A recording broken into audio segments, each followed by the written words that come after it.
All right, number 11. What is the range of the quadratic function graphed below? Okay, range. Is it x or y? Y, right? So don't forget redox, right? Range is y, domain is x. And also you have to remember RBT and DLR. What does RBT stand for? Range is bottom to top. And DLR stands for domain is left to right. Okay, so range has to be y, so which answer choice can I eliminate? J, right? J has to deal with x.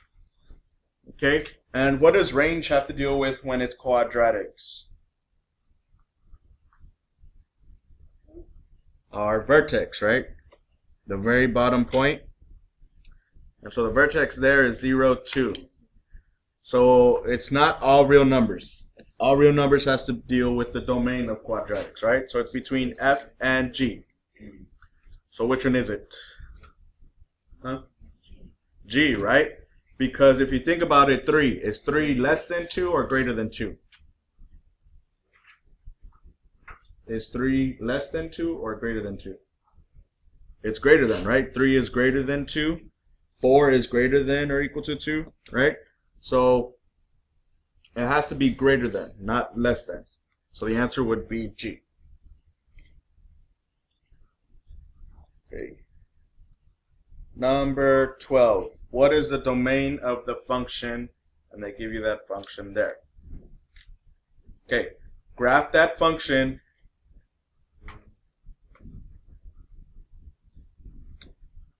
And what kind of function do you get?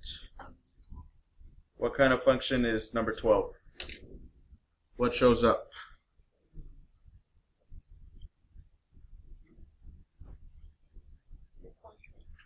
It's the quadratic, right? The parabola shows up.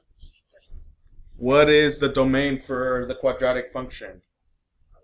All real numbers, right? And again, domain is x, so that means you could have eliminated B and C. All right, so it would have been between A and D.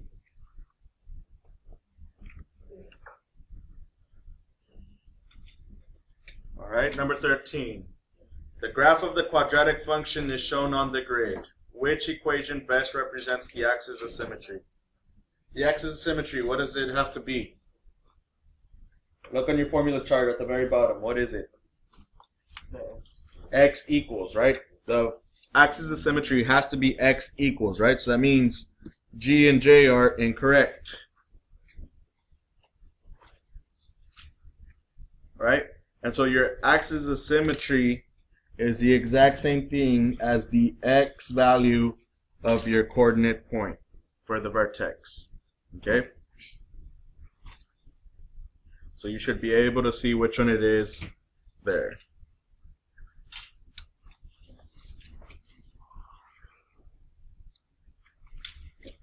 Alright, number 14. A graph of a quadratic function is shown on the grid. Which coordinates best represent the vertex of the graph? So remember, the vertex is the very point, either the very top or the very bottom. Okay? So you need to figure out what your x and y value are for that one. Okay? So go ahead and do that real quick.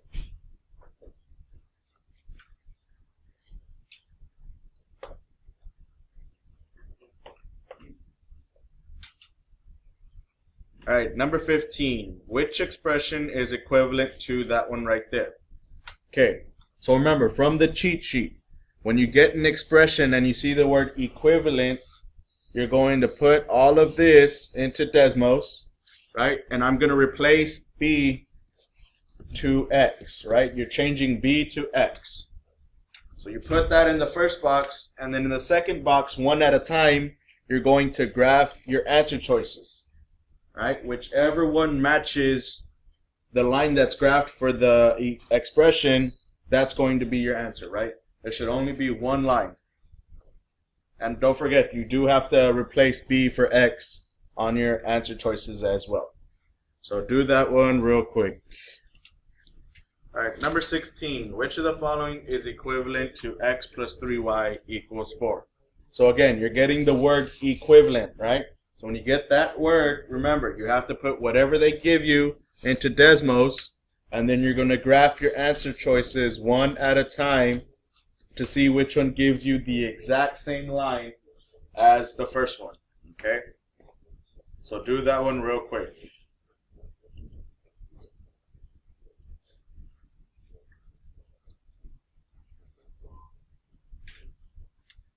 Alright, number 17. Given the function f of x equals that one right there, what is the value of f of negative 4? So again, we did this on your cheat sheet, right?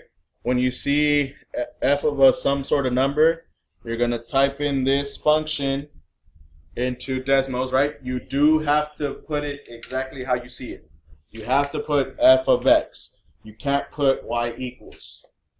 Okay, you have to put f of x. So you type that in on the first box. Then on the second box, all you have to do is just type this in, and it'll give you the answer right then and there. Okay, so do that one real quick. Okay, number 18. What is the solution to this one right there? So remember, when they're asking for solution and they only give you one equation, you're going to put this side of the equal sign into box 1, this side in box 2. You got to replace c with x. And then you want to find where they cross. And where they cross is, which value are we looking for? X, right? Because we're looking for c, but we replace c with x. So whatever your x value is, that's going to be your answer. All right?